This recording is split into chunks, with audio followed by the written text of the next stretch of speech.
Guy Fawkes and Bonfire Night. In 1605, King James I, the Protestant King of England, asked all Catholic priests to leave the country. Catholics were not happy with this, and a group of men wanted to kill the king. The men planned to blow up the Parliament on the 5th of November.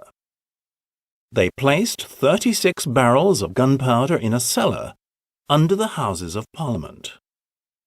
One of the men, Guy Fawkes, was a soldier.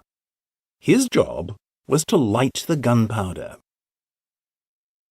On the 5th of November, 2 hours before the king opened Parliament, a group of guards checked the cellar. Guy Fawkes was there with the gunpowder. They arrested him. The guards forced Guy Fawkes to tell them the names of the other men. They arrested them too, and killed them. King James I decided to celebrate. He asked the people of England to make great bonfires.